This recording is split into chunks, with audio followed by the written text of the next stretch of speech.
तो नमस्कार दोस्तों, आप सभी का स्वागत है हमारे चैनल सीजी बॉय 23 में। आज हम जा रहे हैं रतनपुर, जो है छत्तीसगढ़ के बिलासपुर ज़िले के अंतर्गत आने वाला एक धाम है, जिसे छोटा काशी के नाम से भी जाना जाता है।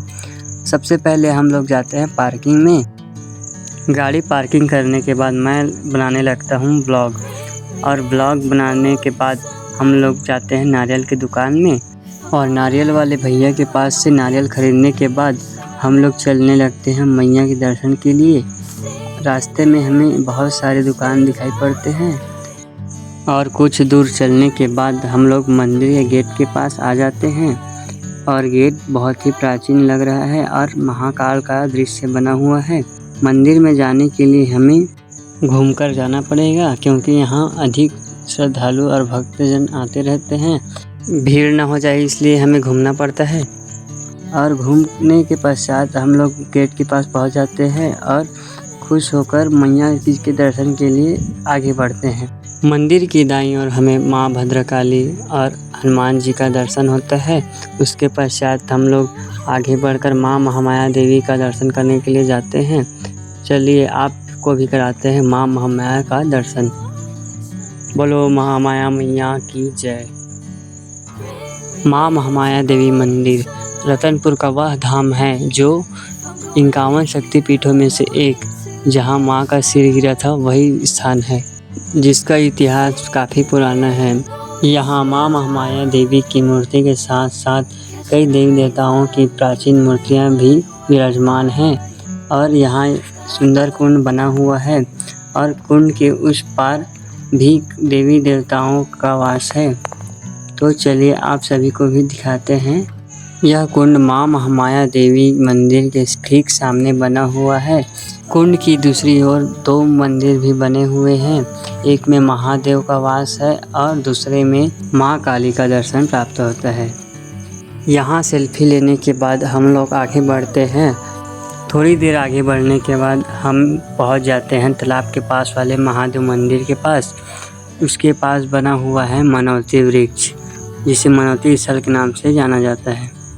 यहाँ आपको प्राकृतिक आनंद का अनुभव होगा। यहाँ के बने शिवलिंग बहुत ही प्राचीन माना जाता है। अंदर का तो व्लॉग नहीं बन पाया, क्योंकि यहाँ प्रतिबंधित है वीडियो बनाना।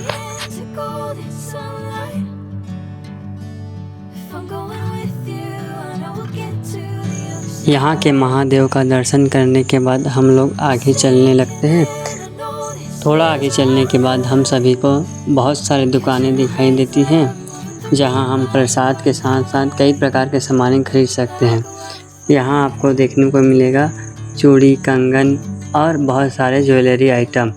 यहाँ पर बहुत सारे खिलौने, मिठाइयाँ और महादेव की मूर्तियाँ भी दिखाई देती हैं, जहाँ हम पूजा पाठ के सामान भी खरीद सकते हैं। माँ महामाया जी का दर्शन करने के बाद हम लोग चले जाते हैं लखनी पहाड़, जहाँ है 51 फीट वाले हनुमान जी, और उनके साथ है माँ लक्ष्मी देवी, जो है लक्ष्मी मैया का एक अवतार।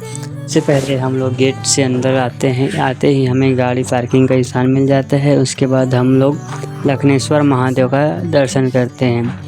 लखनेश्वर महादेव मंदिर महादेव को समर्पित है। लखनेश्वर महादेव जी का दर्शन करने के बाद हम लोग चले जाते हैं लखनी पहाड़ की ओर। लखनी पहाड़ ही एक ऐसा स्थान है जहाँ लक्ष्मी मैया लक्ष्मी देवी के रूप में विराजमान है।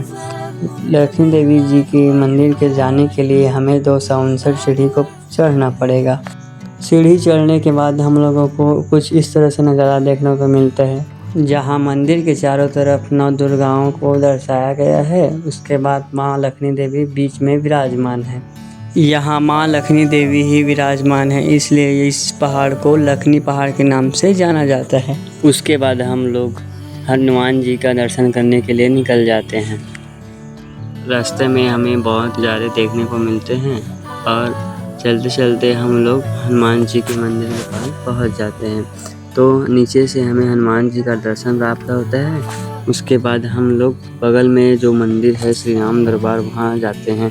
वहाँ हमें राम जी सीता माता और लक्ष्मण जी के साथ भी हनुमान जी की मूर्ति है, वहाँ हमको दर्शन प्राप्त होता है। उसके बाद हम लोग बड़े हनुमान जी के पास जाते हैं, वहाँ हम लोगों को हनुमान जी का दर्शन प्राप्त होता है। उसके बाद हम लोग भैरव बाबा मंदिर के लिए निकल जाते हैं। भैरव बाबा मंदिर ऐसी मान्यता है कि माँ महामाया जी का दर्शन करने के बाद हमें भैरव बाबा जी का दर्शन करना चाहिए, क्योंकि ऐसी मान्यता है कि भैरव बाबा जी का दर्शन ना करने पर माँ महामाया जी का दर्शन अधूरा रह जाता है। और यहाँ श्री सिद्ध शक्तिपीठ महामाया मंदिर है, उनके कोतवाल के रूप में ये विराजित है। और इस मंदिर को तंत्र मंदिर भी कहा जाता तो है। ये तंत्र पीठ के नाम से प्रख्यात है भैरव जी का मंदिर जो है। और राहु केतु शनि के गुरु होते हैं। किसी भी प्रकार का राहु केतु से शनि से संबंधित कोई परेशानी हो, उसके लिए इनकी पूजा करने से भैरव जी का सब प्रकार का ग्रह जो है कम हो जाता है। और भैरव बाबा जी के साथ साथ यहाँ अन्य देवी देवताओं का भी वास है।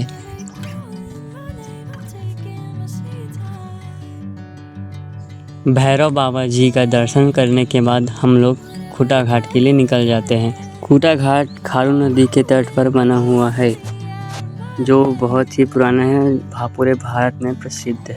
खूटा घाट का नज़ारा आप सभी को बहुत अच्छा लगेगा, क्योंकि आपको यहाँ आने के बाद ऐसा लगेगा कि आप समुद्र में घूमने आए हो।